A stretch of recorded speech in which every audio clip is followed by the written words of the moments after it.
Good day mga paps. So dito mga paps sa video natin ngayon, ituturo ko po sa inyo para lang po ito dun sa mga walang alam mga paps no, o kaya naman sa mga gustong mag DIY. Kung kayo po ay may flooring na wrap finish mga paps no, yung binuhusan lamang na hindi po siya pinuro po na semento, tapos may balak po kayo na gawing red cement ang finish floor po ninyo, ay gayahin nyo po yung nasa video ito. So yung una mga paps no, kapag ikaw po ay magtitimpla po ng red cement, dapat ay may halo po itong purong semento. At ang remixing ratio naman nito mga paps, kung ilang kilo po ng red cement ang iyong gustong timplahin, ay siya rin pong dami ng semento na iyong lalagay. At idagdag mo pa rito mga paps no, kung meron ka pong mixing drill na pwedeng gamitin, ay pwede mo siyang gamitin mga paps, lalo na po na para po mapadali ang iyong paghahalo po sa dalawang semento na to. So ayun mga paps, sa balde po natin siya hinalo. Hindi po tayo gumamit dito ng mixing board sa kadahilanan na meron po tayong mixing drill na gamit. So ayan mga paps, hahaluin lang po natin na mabuti hanggang sa makuha po natin ng tamang templada po nito. So yung ginawa ko po rito mga paps no, ito po ay nilabnawan ko. Kasi nga po ang ating pagpapahiran dito ay wrap finish, at saka dati na po ito na binuhusan no. Hindi po katulad sa mga bagong buhos pa lamang na kung ikaw po ay magre-red cement, ay ibubudbud mo na lang po yung powder na itinimpla mo.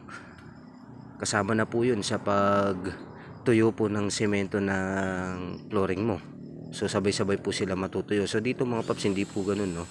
Kasi nga po itong flooring nating pag-a-applyan po ng red cement, ito po ay matagal na po siyang flooring. So sa madaling sabi mga paps, ito po ay uhaw sa tubig. So kailangan ng ating templada dito ay malabnaw para hindi po siya mag-crack. At ayun mga paps no, ulit-ulitin lang po natin ang proseso. Ang una-una natin gagawin dito ay kakalat po muna natin, at hindi po muna natin ito kakapalan. Ayan, kakalat po muna natin siya.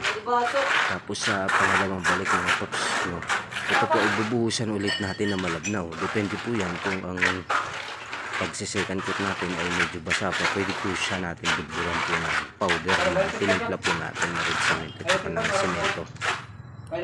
Dito sa akin mga paps, discarte ko rito sa pangalawang balik at pangalawang tapong na po. Halimbawa po yan, yung in-apply po natin ay hindi pa tuyo, tapos pag gusto ko na po siyang balikan, bubudburan ko po siya ng powder na may halong semento at saka ng red cement. Para ilagay ko po sa ayos at i-finish po natin ng maganda. So ganun lang ang proseso mga paps. Ayan, pwede nyo po gayahin ng video ito at ang mga step by step na ginawa po natin dito. Kahit sino po kayang-kaya po itong gawin, kahit hindi ka po marunong sa construction mga paps, basta may idea ka lang na makukuha o may paggagayahan ka lang. Basta siguraduhin mo mga paps na kung ikaw po ay maggaganito, ay ilagay mo po sa step by step talaga para po walang sablay at hindi po siya magbabakbak.